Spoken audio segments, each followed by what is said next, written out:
असे सापडायला लागले तर कसं बघायचं का? हा खरं म्हणजे कालच नाथाभाऊंनी प्रेसमध्ये सांगितलं की बुवा चाळीसगावला एवढे अंमली पदार्थ का मिळतात, इकडनं कसे काय पकडले जातात, असं त्यांनी संशय व्यक्त केलेला होता. ते नेहमी अंमली पदार्थाच्या विरोधात बोलत असतात, पण आता त्यांचे जावईच हे सगळं चालवत आहेत, सगळा उद्योग हे आज मला वाटतं या ठिकाणी समोर आलेलं आहे. खरं म्हणजे आता हा विषय थोडा तपासाचाही आहे. नेमकं काय झालं काय नाही आज सांगता येणार नाही, नक्की सांगता येणार नाही. पण मला वाटतं पोलीस या बाबतीमध्ये तपास करत असतीलच, कारण मोठी बातमी आहे, मोठा विषय आहे. रेवपाटीचा विषय तर कुठे असला तरी तो मोठा होतोच. मला असं वाटतं की तपासाअंती त्यामुळे काय काय घडलं काय काय नाही हे समोर येईल. पाच महिलांना पण ताब्यात घेतलं होतं, मात्र त्यापैकी 2 महिला निसटल्या अशी देखील एक माहिती प्राथमिक समोर येते. नाही, 5 महिला होत्या, 3 महिला होत्या, याच्याबद्दल मला काही कुठली माहिती नाही. खरं म्हणजे संबंधित तपास अधिकारी कोण आहेत काय आहेत मला माहीत नाही, पण तपास केल्यावरच हे समोर येईल की 5 महिला होत्या का 3 होत्या, याच्यामध्ये कोण पळालं कोणी पलायन केलं आता सांगणं मला अशक्य आहे. पण पार्टी सुरू होती हे तर आपण सांगता आहात, आणि असे सगळे अनावश्यक पदार्थ म्हणजे तिथे सगळे अंमली पदार्थ असतील, गुटख्याचा बार लावलेला होता, दारूच्या बाटल्या सापडल्या आहेत, अजून काही गोष्टी त्या ठिकाणी सापडलेल्या आहेत. मला वाटतं तर तपासाचा हा भाग आहे, तपासांती जे कळेल. पण नाथाभाऊ म्हणतायत की अशा पद्धतीचा ट्रॅप होईल याची मला पूर्वी कल्पना होती, कारण तसं वातावरण आहे राज्यामध्ये सध्या. नाथाभाऊ काय आणले असं ट्रॅप होईल असं मला वाटत होतं. मला संशय होता की अशा पद्धतीनं कुठेतरी कुठे अडकवलं जाईल आम्हाला.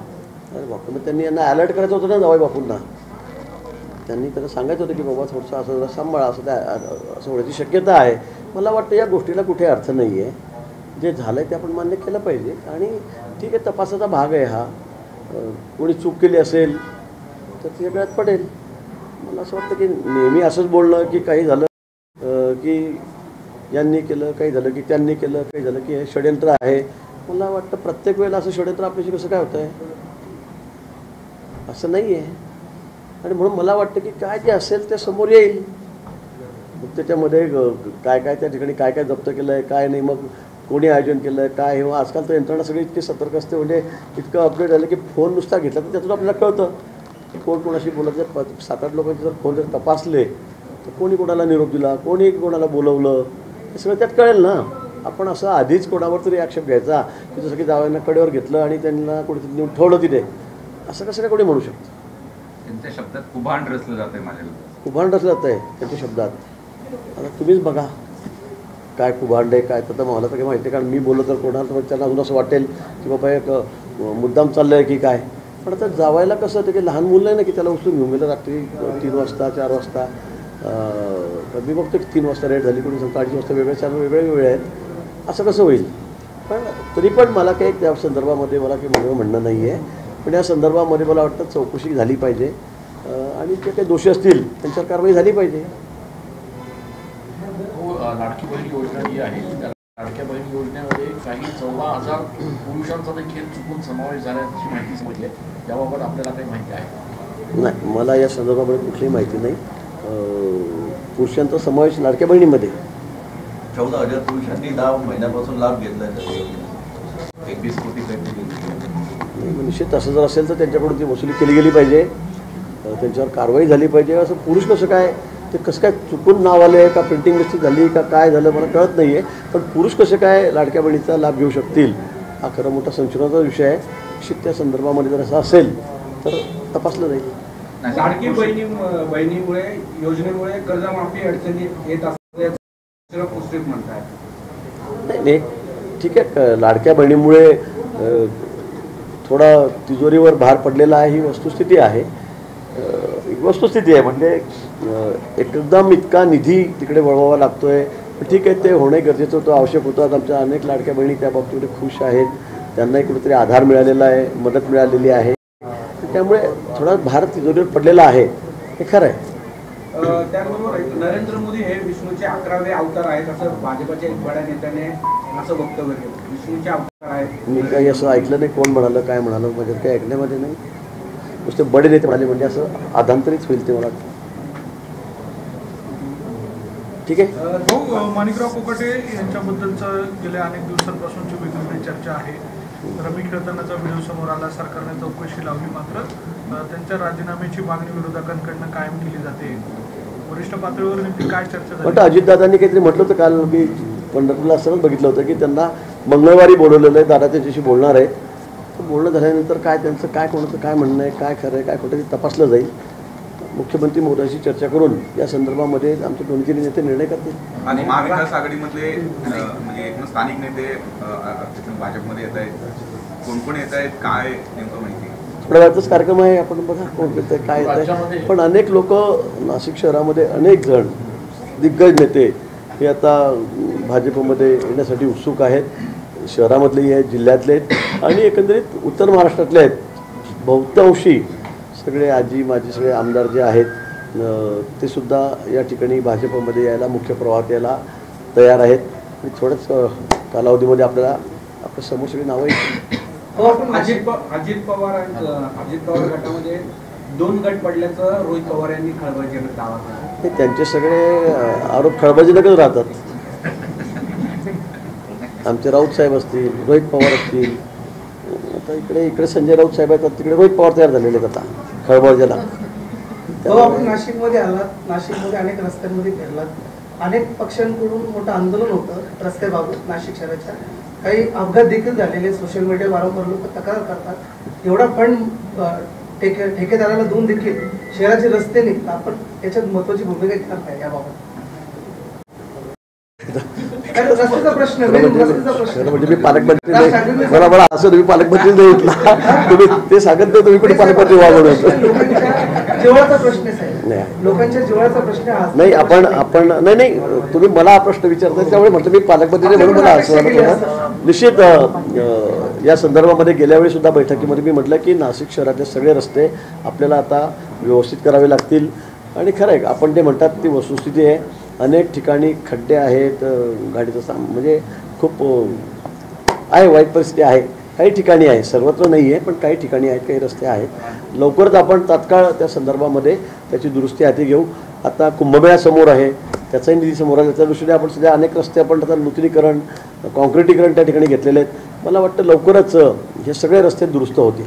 भाऊ, अनेक ठिकाणी राज्यामध्ये पर्यटनासाठी जे लोक बाहेर पडत आहेत ते धबधब्यांवर जात आहेत, धरणांवर पोहण्यासाठी जात आहेत आणि याचा पण अपघात होत आहेत. आपल्याकडनं या संदर्भात काही सूचना आहेत? निश्चित माझी या निमित्ताने सर्व पर्यटकांना विनंती आहे. आता शनिवार रविवार पण आहे, सुट्ट्या आहेत, आपण पाऊस पडतोय, वातावरण अतिशय चांगलं आहे, हिरवगार झालं आहे, धबधबे आहेत, सगळी दूर पडत आहेत, नद्या वाहत आहेत. पण आपण बाहेर पडत असताना खूप काळजी घ्या. आपण बघतोय आजही चाललो, सकाळपासून मी बघतोय हा इकडे अटकला, तिथं रेस्क्यू ऑपरेशन चाललं आहे. कोणी म्हातारी जी आमची वाहून गेली विनाकारण ती पाण्यामध्ये तिने जाण्याचा प्रयत्न केला. काही पर्यटक बुलढाणा जिल्ह्यामध्ये त्या ठिकाणी तर वाहून जात होते. म्हणजे मला असं वाटतं की या संदर्भामध्ये सगळ्यांनी काळजी घेण्याची आवश्यकता आहे. विनाकारण आपण आपला जीव, कुटुंबाचा जीव धोक्यात टाकू नका. सुरक्षित पर्यटन करा आणि शक्यतो पाण्यापासून लांब राहा. अनेक जण पाण्यामध्ये जाण्याचा मोह करतात, धबधब्याखाली आंघोळ करतात, खाली मोठं पाणीचा साठा असतो, त्यात पडल्यावर किंवा पुलावरून विनाकारण वाहनं टाकायची, काहीतरी नवीन आपली डेअरिंग दाखवायचं आपलं, आणि त्यामुळे मोटरसायकल वाहून जात आहेत, गाड्या वाहून जात आहेत, पदचारी वाहून जात आहेत. मला वाटतं माझी या निमित्ताने विनंती आहे की आपण सगळ्यांनी सुरक्षित पर्यटन करावं, अन्यथा उगाच काहीतरी दुर्घटना घडेल आणि आपल्या कुटुंबियांना इजा पोहोचेल, धोका पोहोचेल, असं कुणीही करू नका. संजय राऊत असं म्हणतात की भाजप हीच एक रेव पार्टी आहे, त्या पद्धतीने ह्या घटना घडतात. खडसेंना सांगा ना, आता म्हणले का ते? आता आपलं रोज चाललंय सौख्य दोघांमध्ये म्हणा. सध्या तुम्ही दोघे मिळूनच एकमेकांना माहिती देत आहेत, सगळे या चाललंय त्याच्या. मला वाटतं हा सल्ला त्यांनी तिकडे दिला पाहिजे, खडसे साहेबांनाही द्या. संजय राऊत असं म्हणताय की सत्ता हातात असल्याने गिरीश महाजन मोकाट फिरताय. एक दिवस असा येईल की ते देवेंद्र फडणवीसांना देखील बुडवतील. आपण मोकाट सुटतात बरं. मी कुठे मारामारी करतो रोज उठून? मी कोणाला कधी मारलं? मी काय गुंड वाटतं त्यांना का काय वाटतं? म्हणजे कोणाला मारलं, कोणाला ठरलं? बाबा माझं तो काम नाही. माझं ते एखादी केस आहे का माझ्यावर कोणाला मारलं का बडवलं म्हणून? एक आक्षेपार्ह देखील शब्द त्यांनी वापरलाय, सांड म्हणून असं. अच्छा, चांगलं आहे. तर ते काय राऊत साहेबांची जी कोणी धरू शकतं का? कोणी धरू शकत नाही. त्यांना अगदी केंद्रीय मंत्र्यांपासून सगळ्या आमच्या नेत्यांपासून उच्च न्यायालय आहे, सर्वोच्च न्यायालय आहे, इलेक्शन कमिशन आहे, त्यांना काही बोलण्याचा अधिकार आहे. म्हणजे त्या बाबतीत त्यांना सोडलेलं असं मी म्हटलं तर काही बाबा होणार नाही. बरोबर आहे की नाही? मी असं काही सांडण शब्द वापरणार नाही, पण मला वाटतं त्या बाबतीत ते तसेच बोलतात मोकाटसारखे, त्यांच्यावर कोणाचं बंधन आहे.